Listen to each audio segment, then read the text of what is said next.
get in that dressing room, but I'm willing to lock it up and we'll go separate ways. But you can see how much it means to him. He's losing his drag. He's losing his drag, and all they've tried to do is wind us up this whole press conference and this whole media. And you see how Joe Gallagher reacted. You see how Greg reacted.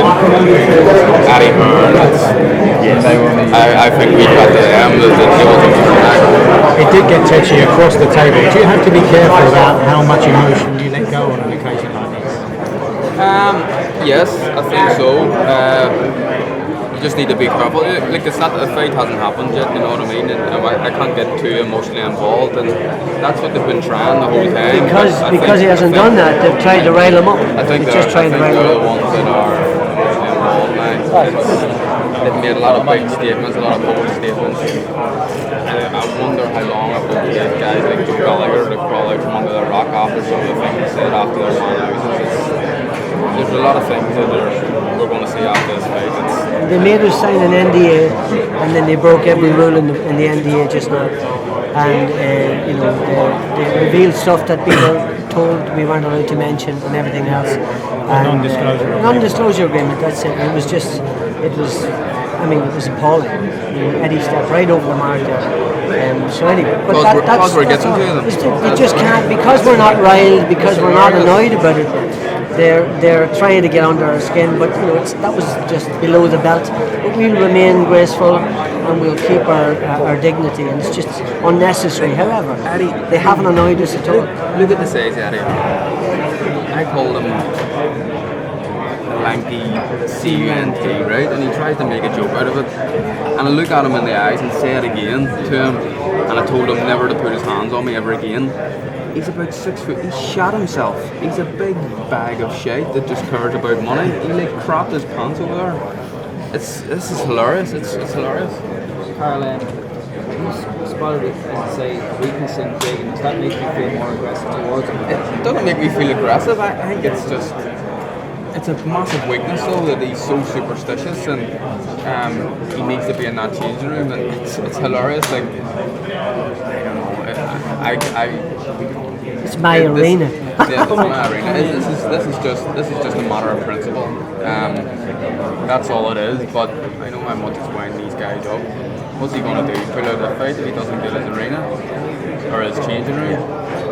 I don't think so. It's been a boost to see the reaction that's happened. Massive boost. They've really went off. They've tried to act calmer than they are, but it showed there. I think Joe Gallagher let himself down. I think Quig kind of as well.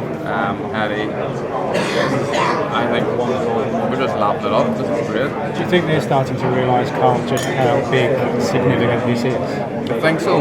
I think that everyone knows how big it is and significant, but there's just been so many bold statements made from both sides, but I'm prepared to back it up.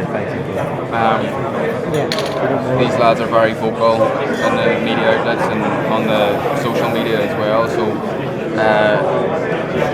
there's a lot at stake, but after the fight, let's see what they say after. There's been banter as well about who sold how many tickets. Do you expect it to feel and sound like Belfast? We've actually gone back to the arena, and it works like this. The most tickets that were sold to people from Belfast.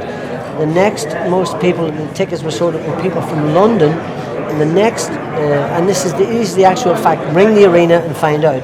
They know all the names and the addresses of everybody. And then the last one, the third most amount of people were from Manchester. So it's Belfast, London. General sale ticket. General sales. So that's Manchester's only the third city on the list, and we're in Manchester. Belfast is number one. London, where I train, is number two. What does that tell you about ticket sales? And it's quite. No, I don't know what the numbers were, but it was. There's going to be more than half in the arena for me. I bought tickets off Scott Quigg. I bought 10 tickets off him, 10 £200 tickets. I got my mate Big Steve to phone up the Chippy and got them posted out because I'd sold out of my allocation.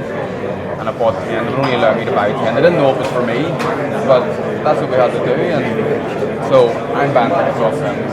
we'll see on the night, and you'll hear on the night who's sold the most tickets. Carl, Ricky Hatton has said in this same arena once or twice when he's made his way to the ring, the sheer volume of noise in his favour has made him kind of see red mist, and he's lost his head and fought early on with his heart. Any danger that happens to you if the noise is going to be like Belfast? No, I just be relaxed. I'll be relaxed like I am now, like I was up on stage there. I'll be chilled out.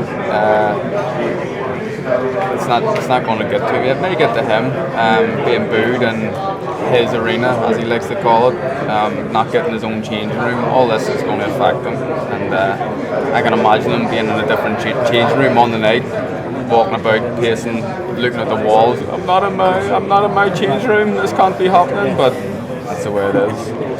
Carl, there's a bit of pushing and shoving there at the head-to-head. And what was being said there between the pair of you? I just had this gaze on, and we're looking at each other a bit long now. Do you want to look away first, or will I? And just making a laugh out of it. He didn't answer. I tapped him on the shoulder. He grabbed me, grabbed him back, and then dipshit put his hands on me, Hearn, and I didn't like it. Told him to piss off, and that was it. But as the build-up has gone on with obviously all the media stuff before Christmas, and yourself and Scott have actually been quite cool and very respectful towards each other when everything else has been going on around this thing. Is that still the way The you fight's feel? getting closer. I respect them, but obviously there's a lot of tension. The fight is getting closer, but their plan of trying to get to us is just flipped, and it's not worked. And you've seen how they reacted there. That was bad, a little bit embarrassing from them, and we've definitely got to them. In terms of the fight, though, it's all about the fight, really. All this nonsense will soon be forgotten because when the night's upon us. So There's all these wee things, and they all add up. Little different things, and the change room. Someone like Scott Quigg, who's so superstitious, he obviously doesn't back himself. Superstition is a sign of weakness. If you back yourself that much, it doesn't matter what change room you come out of. You don't have any superstitions, Coach? I don't have any superstitions. It's not even a superstition. I bring a picture of my children and they change. That's not really a superstition. That's all I do. My inspiration